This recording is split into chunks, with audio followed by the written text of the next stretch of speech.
Sebelumnya, perempuan tidak memiliki kebebasan untuk belajar atau bekerja di luar rumah.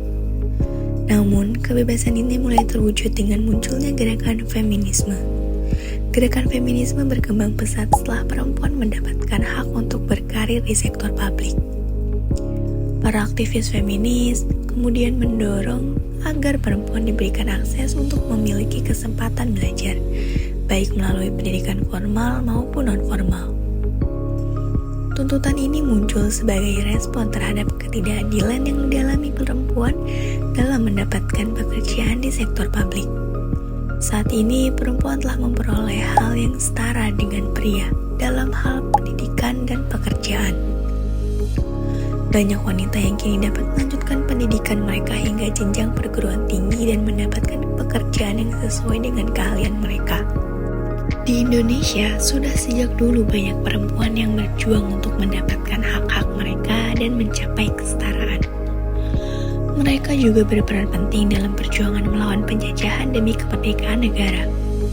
Usaha dan dedikasi mereka akhirnya membuahkan hasil bagi generasi perempuan yang datang setelah mereka, terutama dalam bidang politik. Keterlibatan perempuan dalam politik sangat krusial untuk menaikkan kemakmuran mereka. Dengan berpartisipasi, perempuan dapat mewakilkan suara mereka, mengawasi, mempengaruhi agenda, proses pengembangan kebijakan, serta berkontribusi dalam pembangunan. Contohnya, keterlibatan perempuan dalam politik dimulai pada pemilu pertama, tahun 1955, ketika mereka diberikan hak untuk memilih dan menjadi calon. Keterlibatan perempuan dalam politik sangat penting dalam pembuatan kebijakan, karena mereka memiliki kemampuan untuk menciptakan kebijakan yang mendukung kepentingan mereka dan memberikan perlindungan yang mereka butuhkan. Untuk mendukung hak-hak perempuan, pemerintah telah menetapkan berbagai undang-undang. Salah satu fokusnya adalah pada bidang politik. Undang-Undang Nomor 2 Tahun 2008 tentang partai politik menetapkan bahwa kuota perempuan di partai politik harus memenuhi sebesar 30%, khususnya dalam lembaga perwakilan rakyat. Kebijakan ini bertujuan untuk memastikan keterwakilan perempuan dalam politik. Partisipasi perempuan dalam politik melibatkan kegiatan sukarela di mana perempuan berpartisipasi dalam kelompok atau kaukus yang fokus pada isu-isu politik. Kaukus ini terdiri dari berbagai elemen, termasuk pengamat politik, aktivis perempuan, akademisi, anggota parlemen perempuan, dan kader partai politik. Dalam kaukus ini, mereka berperan dalam proses pemilihan pemimpin, baik melalui cara langsung maupun tidak langsung dalam pembentukan kebijakan umum. Partisipasi sukarela tidak melibatkan paksaan, termasuk dalam konteks keterlibatan perempuan di komunitas kaukus tersebut. Sejak reformasi di Indonesia, peran serta perempuan dalam pengambilan keputusan politik telah menjadi perhatian utama bagi berbagai kalangan, termasuk pihak pemerintah. Upaya untuk memperkuat peran perempuan dalam politik melalui kebijakan afirmatif terus dilakukan.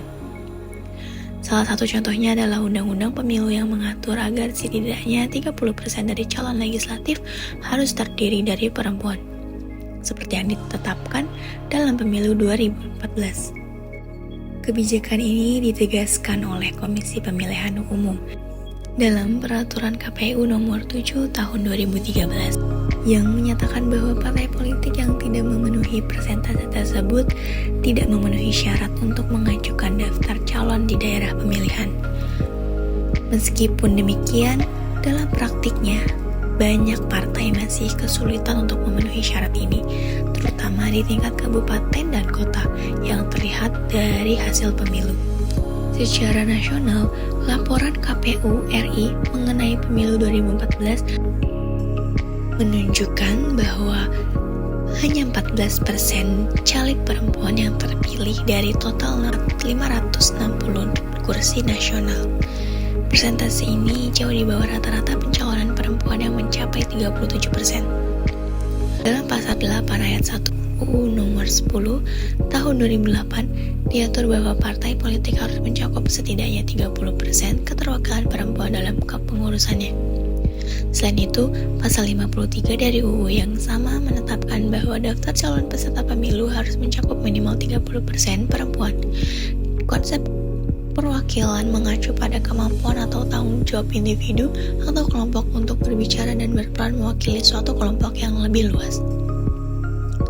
Saat ini anggota Dewan Perwakilan Rakyat umumnya mewakili rakyat melalui partai politik yang dikenal sebagai perwakilan politik. Skala keterwakilan dalam sistem demokrasi, partai bertujuan untuk menyajikan bakal calon yang dapat dipilih, sekaligus menurunkan ketimpangan dalam penyerahan kursi partai. Sistem daftar proporsional adalah jenis sistem pemilihan yang umum digunakan untuk menerapkan presentasi secara proporsional untuk mengatasi ketidaksesuaian dalam distribusi kursi yang dihasilkan. Ketetapan ini menunjukkan bahwa sistem pemilihan umum saat ini memberikan peluang dan dukungan untuk meningkatkan jumlah perempuan yang terwakili di parlemen.